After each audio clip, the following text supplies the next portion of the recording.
May kutsinta din? Hala mga kabes. Gusto magpa-order sa birthday, i-accept ko lang. Oo, may biko pa.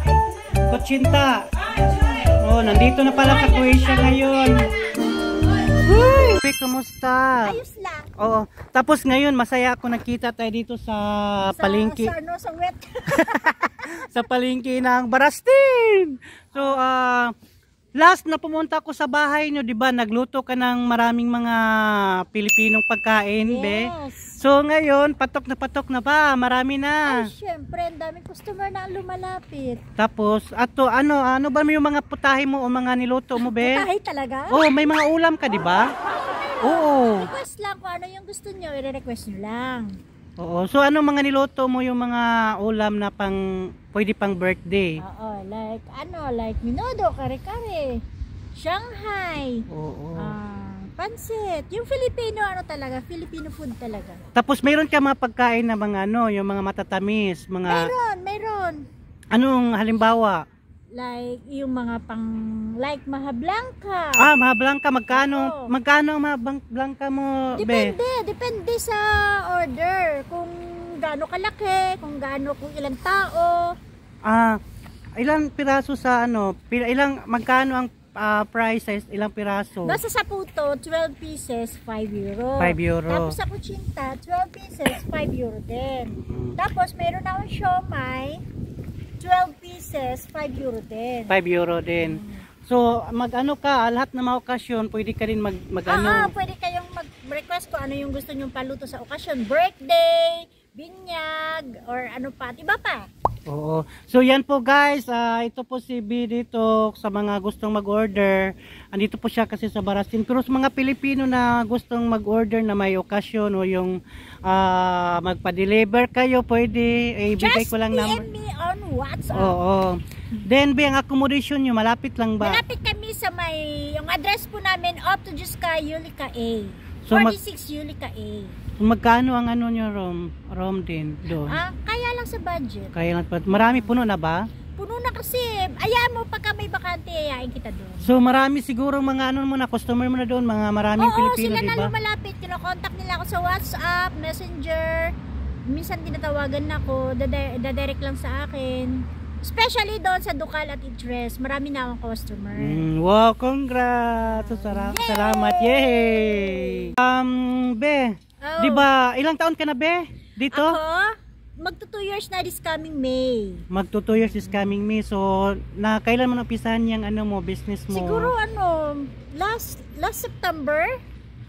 Wow. Tapos pumatok na siya itong January hanggang ngayon. Ooh. So, nung first time ko pa lang, syempre parang trial lang hanggang sa nakuha ko yung talagang satisfied na ang customer. Hala, congratulations. Kunin mo yung kamay. Tapos meron ka na ba mga customers sa mga ibang country? Yes! Wow. Meron na sa mga Austria. Shout out mo ng customer. Shout out dyan kay Miss Brenda na nag-order sa akin. Shout out. Saan sa? Austria. So, Pilipino siya? Yes, wow. yung asawa niya ay Croatian. Wow, tapos Tapos may dalawa siyang anak na si Mateo at saka si Crystal. Yay! Pumunta ba sila dyan sa bahay mo? Yes, pumunta. Kinuha nila kahapon yung order kasi uwi sila ng Austria. So paano niya nalaman yung yung mga paninda mo? So, bali doon niya na-contact kay Jerby Corrales sa Chicharon. Kay Jerby. Jerby, hello! So at least meron ka ng mga customers sa ibang country, so, diba? So if you want chicharon, just call Jerby Corrales. Chicharon. Meron akong vlog kay Jerby. Meron dati, na ba? Oo. Pero then yun, pumunta sila, kinuha nilang order na tapos umuwi sila. On the next day, nag-order ulit sila kasi nasarapan daw sila. Birthday? Tapos yung dalawang kids niya, gusto yung spaghetti na pinatikim ko sa kanila. Tapos sabi nila, Mama, I like the taste. It looks like a delicious from Jollibee. Yes, tama. So kaya umorder sila. Yes. Book na sila sa akin for order again to this coming birthday of herself. Okay, B, aside sa mga nag-order sa'yo sa ibang country, dito mga Pilipino, meron na bang nag-order na gaya ng mga kasal, binya? Yes, but actually tomorrow, Percy's, the son of Percy, first birthday. Wow. So may order po siya sa akin. Shout out for Percy! And sa kanyang asawa si Dodong Nemrod Vlog. Nemrod, At saka yes. Percy Just Vlog. follow their vlog. Oo. Then, meron silang order sa'yo bukas? Yes! Birthday? Nakabook sila. Birthday, first birthday. Wow. Sa kanyang... Magkano ang in-order nila sa'yo? I think 100 kutsinta, 100 puto. Wow, sarap palang kainan bukas. So, i-deliver ko yan bukas. So, guys, kita-kita tayo dun bukas kay Percy. Oo. Then, aside sa kang Percy, meron pa bang ibang nag-order sa'yo, be? Mga Pilipino. Yes, nung nakaraang taon, binyag. Binyag kay? Sa anak ni Angge. Angge at ni... Yung kasama niyang isa. Yung kasabayan ng anak ni Lisel. Yes, sabay sila nagbinyag. So ako nagluto noon. So satisfied naman. Yes, salamat. Happy naman. Happy. So busog lahat. Busog lahat. Then, basta Filipino food, talagang hanap-hanapin ng tao. Oo, tama. Be, aside sa mga nag-order sa'yo, sa company mo, meron bang mga bumibili doon, mga kasamahan mo? Yes, sila nang lumalapit sa akin. Sabi, Ate Jeline, pa-order ako ng ganito. Hindi ko naman ini-expect na ganun ka, yung response nila sa feedback ng binibenta ko is satisfied sila. Kaya parang happy ako, kahit pagod, ayos lang. Oo, at least merong income, yes, di ba? May effort, di ba? Yung effort, napapalitan ng happiness. Tama. Tama po ba? Oh, so dito, baka dito ka lang pumatok yung ano mo negosyo, di ba? Sana. Sa Pinas, nang negosyo ka din ng ganyan. Hindi naman ganun ka kasi sa Pinas more on ano lang naman tayo, hindi naman ganun ka tao doon. Marami ng ano doon, maraming competition doon. Bawat sulok merong pagkain, bawat sulok merong tindahan. Samantala dito, so pag Filipino food talaga, kahit gaano kalaki sa bulsa nila, bibilin at bibilin. Kasi tinatangkilik pa natin yung mga pagkain natin, di ba? Halimbawa, wala dito, ang iba dito Croatia, di ba? Mga pagkain kay meron ka bang order this coming March? Meron po akong order na may nag-order pala sa akin, first birthday din yan. So hindi ko alam kung kailang date, basta March. So ganun din ang order niya, 200 pieces, puto and kuchinta. Wow, puto and kuchinta. Abangan! Halimbawa, be, pag may regular customer na ako sa'yo, meron ba akong discount? Oh, syempre, bibigyan kita discount kasi syempre nag-effort ka rin doon. Kailangan ka rin bibigyan ng discount. Oh, bili na ako doon. At bibigyan kita ng percentage. Wow. Syempre, more customer, more percentage. Good.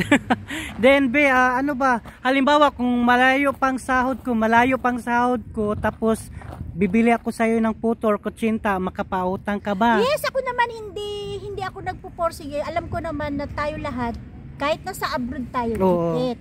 So, ang tao kasi, pag once na pagkain, talagang kahit gaano kamahal yan, bibili yun.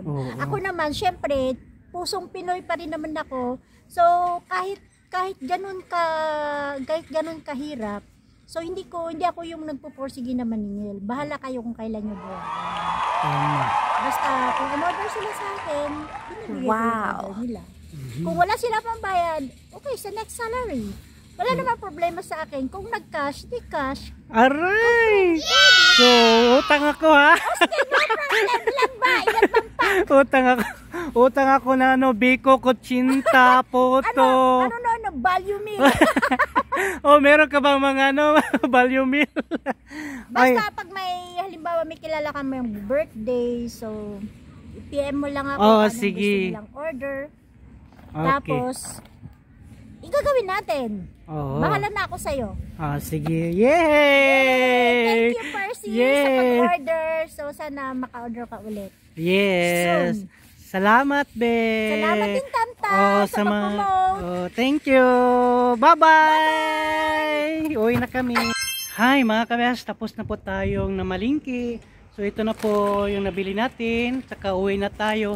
So meron na akong nakita mga Pilipino dito, 4 or 5. So yung iba umuwi na. Then na-interview ko sila Ate at saka sila Dudong. So yung mga kasamahan ko sa Itris. So masaya ako mga kabes na nakita ko sila kasi matagal na kami hindi nagkita. Dati pa yun na nagkasama pa kami sa trabaho doon sa Itris. So in-interview ko sila aside sa mga trabaho nila at saka sa meron silang mga negosyo na din dito mga kasamahan nating mga Pilipino. So enjoy na enjoy kami at saka enjoy din ako kasi nagkita kami ulit dito at nagkausap, nagkamaritisan. So yan, uwi na tayo kasi tapos na akong namalingki, magluto na tayo kasi malapit ng tanghalian para masarap ang araw natin ngayon, magluto tayo. So salamat sa panonood nyo mga kabes, yan pong na-share ko sa inyo sa araw na ito. So don't forget to like, comment, and share, subscribe my YouTube channel, so Tamtam Vlog. So salamat sa panonood nyo mga kabes. So hanggang sa muli, bye, see you in my next vlog. Thank you.